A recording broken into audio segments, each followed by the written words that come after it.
Have you seen the new reporting from both the New York Post and also from Tucker Carlson? I have. I saw the New York Post report, and also watched, actually Glenn Beck was talking about Carlson's. I haven't seen Tucker Carlson's show directly, but I did see Glenn Beck's reporting on it.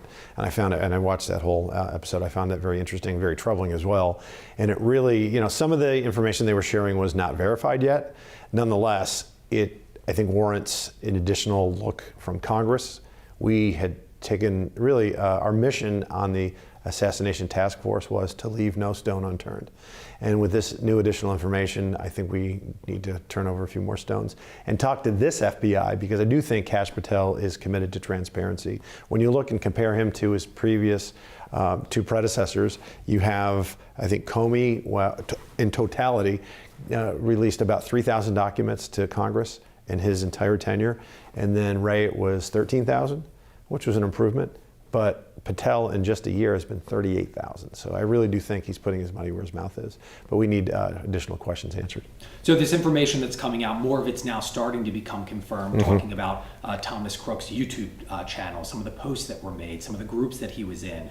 You feel as though there are questions that have been left unanswered, and that President Trump's FBI will now hopefully begin to answer some of those questions, some that were left unturned. Yeah, a couple of things that just smack you in the face are, they told us that he didn't have that big of a footprint on social media. That doesn't seem to be true now. And not to say that it was maybe expansive, but it was certainly more expansive than they led us to believe. That's one. And then two, they were talking about political motivations. They said he didn't seem to have many, but he seemed to have, I think, anti-Semitic and anti-immigration viewpoints. And they didn't tell us about his perhaps fascination with Mao. I think that was interesting in and of itself. And some other things. From our investigation, it seemed that we had obviously a very troubled young man. He was focused on and really obsessed with violence and then violent rhetoric. But we didn't know that part initially. This has just come out now. So that angers me. The fact that when I think the assassination task force was stood up at the end of July, I think it was July 29th, we didn't see the rifle that he used until November 18th. That's 4 months. Why? Would it have some secret that China was going to use against it? It was serious. It was silly. The fact that I was asking direct questions to the FBI about what kind of rifle was it? Or scope rather, was it a red dot scope? Was it a magnified scope? They didn't share any of this information with us. So we felt like we were getting stonewalled. And then when we finally went to Quantico, which was in November, it was a long time in coming. So this just kind of fits that pattern of delay, and maybe not share everything. You used the word anger a few times, and that's obviously how you feel right now. Is that also how maybe some of your colleagues feel as well that served on that task force, saying, okay, this information is coming out now. This was either, I don't want to say it was hidden, but it was not divulged to the task force, and that there is absolutely a search for answers here. Like, that's where the bottom line comes in. We need answers with this information. That's a great question, because was it deliberate or was it incompetence? It's one of the two. Why we didn't get this full, expansive report and reporting to us. It should have been quicker, and it should have been more, really, again, all-encompassing, and it wasn't. What questions specifically are you looking to, focus in to get answered? Was it what you just mentioned in terms of, was it deliberate? Was it intentional? Are there other questions that specifically you have now moving forward that you say, these are the ones specifically I want to ask to those in charge? One of the deputies for former Director Wray, Paul, I believe his name is pronounced Abadi, he was the one that shared with us that, he has these anti-immigrant and anti-Semitic views. Well, why did he feel compelled to tell us that and not the other information? Is that all he had? I just find it very interesting that it would fit into a narrative that a Biden DOJ would want to put out there, because certainly we saw early reports that this guy was MAGA. So why would you want to, if you're a pro-President Donald Trump, why would you want to try and kill President Donald Trump? That in and of itself didn't make sense then, and that was pretty much rejected out of hand initially. But why, if you're going to make that kind of a statement, why just that? Why was it so selective? That's a direct question I want to ask him under oath. Did he have knowledge of this other information? Because if he did, you could make a very good argument that he lied by omission under oath. Because if we're asking about that and you're going to go there, then give us the full view. Because all we're after Hell, I came to Congress. I want the truth. There's no such thing as your truth or my truth. There is only the truth. That's what we want on any topic, and particularly when the President of the United States, former president and the leading candidate to be the next president, almost has his head explode from an assassin's bullet, and that assassin shouldn't have been anywhere near where the president was. He was 150 yards away with a high-powered rifle. I mean, how the hell does this happen in today's day and age? And we know now it was about 10 critical breakdowns of the Secret Service, which we could certainly run down. And if they did one of these 10 correctly, he probably wouldn't have gotten any shots off. And the man lost his life because of this as well. So it was a major catastrophic failure on their part. But also afterwards, we want to learn the truth. And you know why? Because we don't want this repeated. And it was almost repeated 2 weeks later. So this is unacceptable. And it has no partisan color whatsoever. We want Democratic presidents and elected officials to be protected, and same with Republicans. And obviously the Secret Service failed us, but we don't want the FBI to do so as well. I just want to follow up. Are you planning on calling on the Deputy Director, Paul Abate? Are you planning on calling for him, or have you formally called for him to come back and testify? I think, I will be formally calling it. I'm going to talk to Chairman Comer, who does a great job with the Oversight Committee. I think that's where this should land, this further investigation and these turning over of rocks. I think the Oversight Committee is the perfect, really platform in which to do that. And initially, when we even questioned former director, and I'm glad I can say former when I say director, Cheadle, it was very bipartisan, because people were infuriated whether they were Democrats or Republicans, and it was on her watch. And I knew from whistleblowers that rank and file members of the Secret Service didn't like her leadership, and there was low morale because she didn't know what the hell she was doing, and she proved that. Did this feel politically motivated? What's that? The investigation? The FBI's investigation, okay. the U.S. Secret Service, and also the information that initially came out. I should have clarified, I apologize, Sorry. with Thomas Crooks. Did it feel as though there was a political motivation behind any of this? Well, the fact that this Mr. Abate happened to mention only he gave us a selected, almost edited viewpoint, or a report on Crooks's possible political motivations. That in and of itself is troubling and could have been, it was just a very convenient thing to talk about and not give us, it was a very narrow answer to the question. And I don't even know actually if he was questioned about that specifically, or he just shared it of his own volition. So that, again, is something that we need to say, why did you just say this and not this whole thing? Because if you reported the whole thing, it leads, I think, the viewer to believe he was just kind of a scrambled-brained, really troubled, mentally ill kid that took a life and almost took the president's life. And then really politics wasn't really behind it. But they tried to say, well, if politics was behind it, it was because he was a right-wing nut. And that wasn't the case. Because the information coming out was actually showing us, I don't want to say quite the opposite, but that there was some type of alleged radicalization actually going on behind the scenes. From my understanding, prior to COVID, was very much more pro-President Trump and the more right-wing. Mm-hmm. And then following COVID, moved more. At some point, he flip-flopped politically. There was some type of alleged online radicalization that was at play here, and then at some point flipped. Yeah, because troubled minds like that, particularly in today's day and age with this social media, are susceptible to radical views, unfortunately.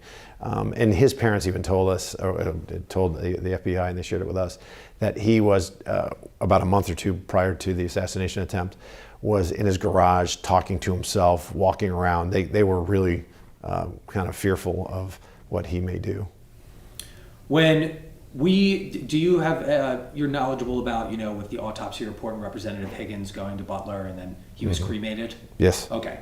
When you hear that information, and then, I know Tucker Carlson, you haven't seen the clip, but then also the New York Post reporting on this as well, when you're talking about regathering evidence here down the line, and continuing an investigation into Thomas Crooks and the FBI's investigation into Thomas Crooks, and you hear that the body was cremated. I mean, I don't know when you heard that initially, but it's about 10 days afterwards. You need an FBI signature in order to do that with an ongoing investigation. When you hear that, I'm not going to ask you again if you think it was politically motivated, but your thoughts on hearing that 10 days after the assassination attempt, his body was cremated. That didn't make sense to me when I first found out about it, because this is the body, for lack of a better term, is evidence. I mean, this was a shooter. This is a person that killed someone and tried to kill many, President Trump, and could have killed others. Why was his body cremated so quickly? Why was the crime scene on the roof that he was on, why was that cleaned so quickly? Leave it as it is. And B, you should err on the side of caution in that regard. They did not. That's another question that I would directly like to ask the FBI, or who was ever making those calls on balls and strikes back then.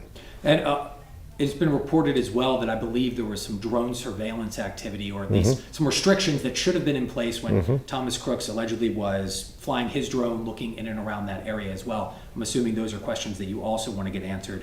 How is this system, the security system, just so happened to be down for, I think it was at least minutes, if not 10 minutes? We asked that question back, when we were doing our original investigation, and they had anti-drone technology. It just wasn't working.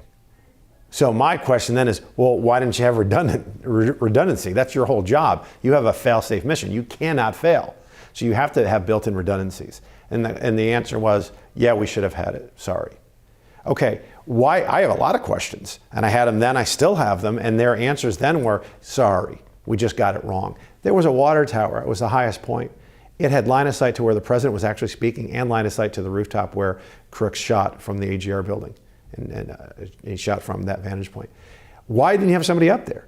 They could have seen it right away. You should have had somebody on the roof. You should have had cameras on the roof. Now, there wasn't anybody on the roof that day because it was 95 degrees and apparently it was really hot. Nobody wanted to get on the roof. Well, I don't care, that's your job. It was the fact that the Secret Service didn't liaison properly with local law enforcement. And local law enforcement, this isn't their purview. This is the expertise lies with the Secret Service. They should have toured and showed them, all right, I want people in the building, I want people on the building. Somebody like me without any security background at all, it made clear sense to me that the AGR complex was 17 acres, 5 of which were somewhat problematic. Why didn't you, because there were no AGR employees that were coming to work that day. It was a Saturday and they were told not to come in. So why not put police tape around the entire perimeter and then have 12 local law enforcement with dogs, a couple of dogs, just patrolling and saying, no human beings can come on this footprint. What a lot of people don't know is there were 150 to 200 people that were in the unsecure area on the AGR property that were closer to the president than the shooter. They just happened not to be bad guys. That's problematic to me. And how many times prior to this has this occurred, where there were vantage points that could have been compromised that just weren't, and the president's life wasn't it was endangered but not taken, simply because there were no bad guys on the scene that day. There's no way in the world that this is the first time they had these kind of breakdowns. Why weren't they flying drones? Why didn't they have redundancy on their anti-drone? Why didn't they have just one command post instead of 2? You don't have 2 command posts. There's a reason. Why, when your snipers are talking to one another, they have to get off their scope and go to their cell phones and text one another? You've got to, but I mean, we've all seen the movies. I mean, Jason Bourne, he's looking through that and he just taps like this, and because the technology exists. The fact that they couldn't communicate with local law enforcement in real time either, because some local law enforcement saw him on the roof and they couldn't relay it. It should have never happened. So there's all these series of breakdowns of that can't ever happen again. And then 2 weeks later, it almost happens again. It's really remarkable. Have you seen any of the new reporting from both the New York Post and also from Tucker Carlson? Yeah, we definitely got stonewalled when we finally got answers that we thought were fully forthright, and now it seems like they weren't. So that's an issue that again causes me angst and anger. I would like to bring in the new director of the Secret Service, Sean Curran, and just visit with him as well to make sure that, hey, have these lessons been learned, and hey, has the culture changed? Because Cheadle resigns, and rightfully so, the day after we have her in front of the Oversight Committee, right? And then you got Acting Director Rowe, who didn't learn lessons, I think, at all, because him and I got into it at a task force hearing, the last one we had, because he's sitting there standing behind the President of the United States, Joe Biden, at a 9/11 memorial in New York. And that doesn't seem to the layperson, why is that a big deal? Because he has no business as the director of the Secret Service standing behind the president. You know who's supposed to be standing behind the president? The head of his security detail, the agent in charge of the detail. And why is that important? Because he's the one in charge of the protection plan. he has a vest on. He has a radio in his ear, and he went to the operational briefing that morning. So if anything, God forbid, goes down, they all know, they all have a role to play. Rob Rowe doesn't. What the hell was he there for? Obviously, he was there for the photo op, okay? And furthermore, when he puts the director or the special agent in charge of the president's detail out of position, guess who he then puts out of position? The special agent in charge of the vice president's detail.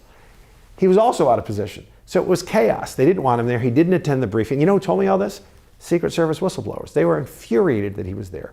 He was auditioning for that job to have it full time. And he put the president's life in danger when he did that because he wasn't wearing a vest. That's important because God forbid, again, there's a shooter, and if they hit him, the bullet doesn't go through him. It would have went right through Rob Rowe and killed Joe Biden. He didn't go to the operational briefing that morning. He had no operational reason to be where he was. He didn't have a radio on him, et cetera. So he would have been in the way if something had gone down. Now, he chose to not answer these series of questions that he knew was coming once I showed him the picture. And he started screaming at me about the sanctity of 9/11 memorials. I'm perfectly fine with you going to the memorial, sir, but not disrupting the protection plan of the president and vice president of the United States.